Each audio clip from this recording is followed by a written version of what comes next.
Hey everyone, welcome back to my channel, Barter Hordes. My name is Robert. Happy Friday. This is going to be a little bit shorter than usual, I hope.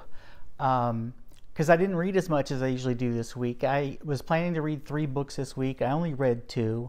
2 days this week I didn't read at all, which is almost unheard of for me. One day I just didn't feel like picking up a book. I had finished a book the night before and I just got kind of into a slump the next day and just never even picked up a new book.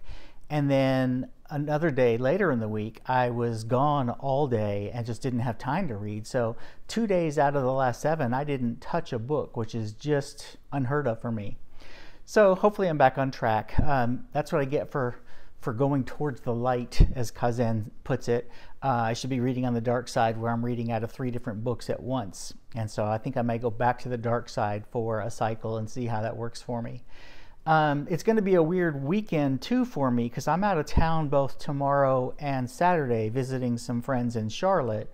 And so I'm not sure how much reading I'll get done on those days, but at least I'll have the drive to and from Charlotte to listen to something on audio if I don't have the actual sit-down time with a book. Okay, so let's talk about the 2 that I read. One I thoroughly enjoyed, and the other one was just kind of so-so. The first one I read was the one that I really enjoyed, and that is The Huntress by Kate Quinn. You may have read her her previous book, The Alice Network. I had never read anything by her before. She's known for historical fiction, and this is no exception. The Huntress is a World War II story, but it also extends to 1950, so it picks up for the 5 years after World War II for part of the story as well. It's focused on 3 different characters. The first one that we meet is Jordan. She is a teenage girl in the United States. We start her story in 1950. Her father has decided to remarry. Jordan's mother died when Jordan was young, and her father has decided to remarry, and he's remarrying a woman from Austria. We learn, this is not a spoiler, we learn almost immediately that she is the Huntress of the title. The title refers to a woman who was the mistress of a high-ranking Nazi official, and she was known for being cold-blooded and ruthless in killing herself. She was most known for taking 6 refugees into her home, feeding them, taking them out to the lake, and putting a bullet in each of their heads, children. And so she was a brutal killer, but she has jumped ship to the United States, has a new identity, and is trying to start fresh without anybody knowing about her past. Jordan has suspicions about her initially, but then gets over the suspicions, and of course we find out later that she actually is the Huntress. We knew that all along. So it's Jordan's story. It's also Ian's story. Ian is a British journalist who gives up his column after the war and starts a small investigative firm hunting down war criminals that the Nuremberg trials did not go after. And mostly in Europe. He stayed pretty much in Europe. But he has always wanted to find the Huntress, because he knows that the Huntress is personally responsible for having killed his younger brother. So the second part of the story is Ian's story, and he eventually does go to the United States when they find a lead that traces the Huntress to the United States. It's also the story of a woman named Nina, who is from Siberia. She was the daughter of a drunken, abusive man out in the far wilds by Lake Baikal. And she knows that the only way she's going to escape there is to escape, literally. Her sisters all got pregnant, trapped there forever. Her father thinks she's a witch, a Rusalka, from the lake, and has actually tried to kill her by drowning her in the lake. And so her big fear is drowning. And one day, a postal pilot has a problem with his plane and lands nearby in a field, and she is just fascinated with the idea of flying.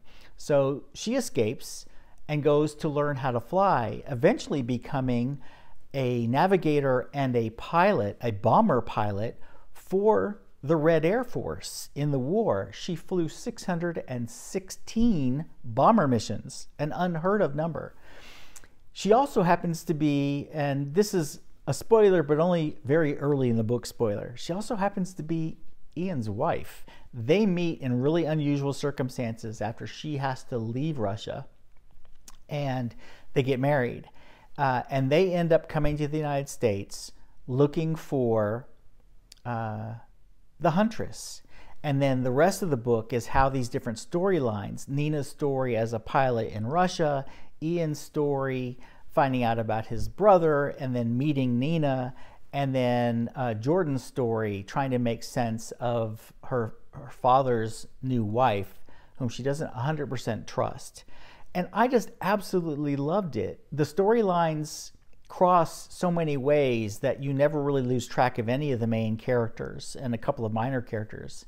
But they always stay very clear in your head. You're never struggling to remember, who's this character again? Who's this character again? I tend to like dual narratives, dual timeline stories, and this one did not disappoint. And so I'm definitely going to read some more Kate Quinn. I'm going to probably go try to find the Alice Network and pick it up. So if you like World War II stories like I do, if you like multiple focus of characters like I sometimes do, this one is one that you should definitely give a shot. I can see why she is so popular. The history is interesting. The characters are interesting. It's almost a mystery thriller for the last third of the book. And it's a pretty long book. It's 530 pages, something like that, but it reads very quickly because it is a page turner. So that's The Huntress by Kate Quinn.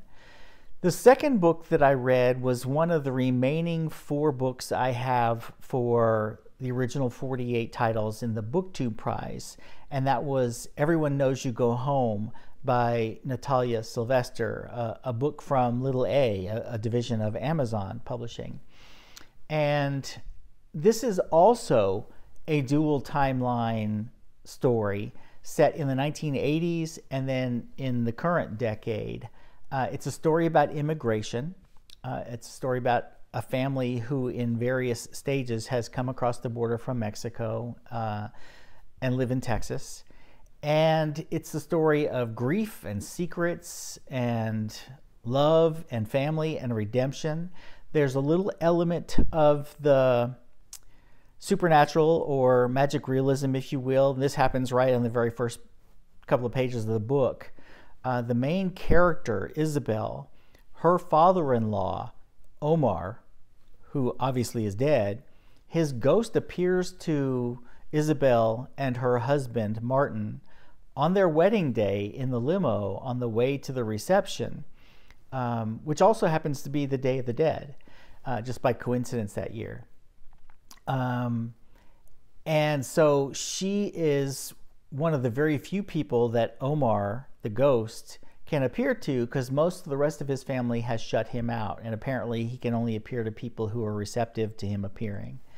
And so it's the story of what happened to Omar, how he died, what happened to him in the run-up to his leaving his family, because his son Martin, Isabel's husband, just thinks he abandoned the family when he was a child, and he's never forgiven him and doesn't care about him.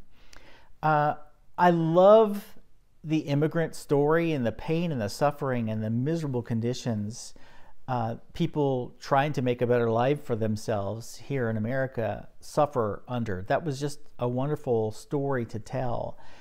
But unlike in The Huntress, I kept losing the train of the chronology. It's a dual timeline, but the dual timeline has so many different fracture points into different directions and different years that I never could keep track of where I was. Sure, each chapter had a year heading, but that didn't matter. The chronology got so jumbled in my mind that I kept losing track of where I was.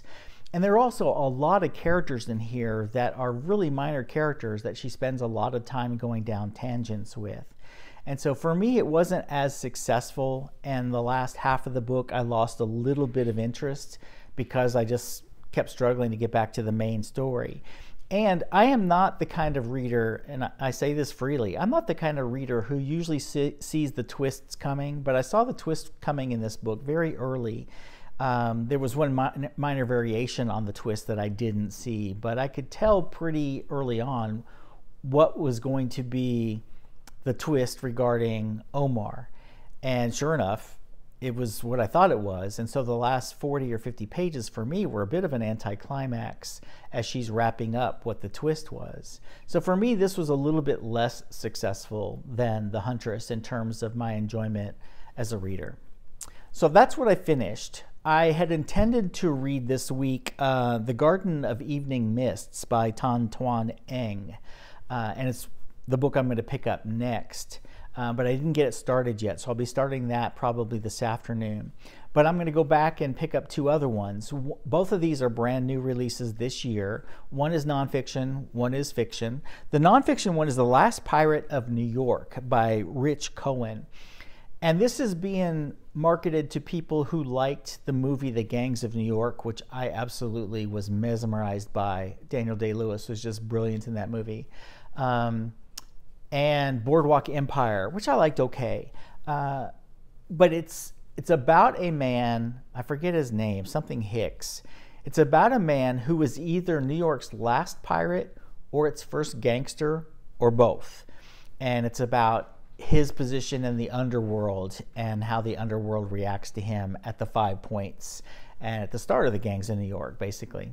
So that's what I'm going to read for nonfiction. As a potential candidate for next year's BookTube Prize. And then the novel I'm going to read is one called Loudermilk by Lucy Ives, which is about a man who is accepted into a very prestigious writing program for poetry. The problem is he doesn't write poetry. And so I'm not sure how that absurd connection is going to play out. It's one I got, I think it's a paperback original. It's one I got a couple of months ago this year, but have not read yet. So I'm going to jump onto that one this week too. So those are the three books that I hope to read this week in some fashion, whether one after the other or three at a time.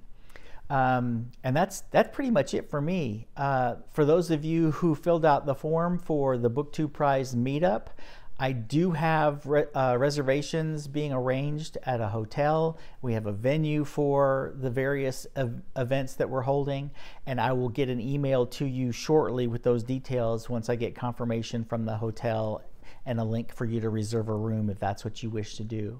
So we're all set there. I just have to get the information to you, and I'll get that to you in the next day or two. It's been, as it is in most places in the United States right now, and I suspect probably in Europe too, it's been brutally hot this week on the bike. It's been miserable, and I am currently increasing my mileage a little bit every week. So increasing mileage and fighting the heat and just wicked humidity, it has not been that much fun riding this week, and so I may even take today off. I'm definitely taking tomorrow off since I'm going to be gone all day. But my legs were so dead last night when I rode that it wasn't comfortable at all. I was able to do the ride, but I didn't feel strong at all, and I just came home and soaked in a tub afterwards to try to get my muscles to relax, and then I couldn't sleep. So obviously I didn't get them loose enough.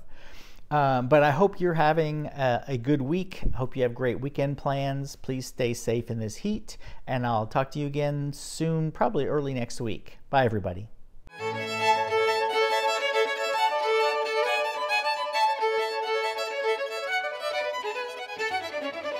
Thank you.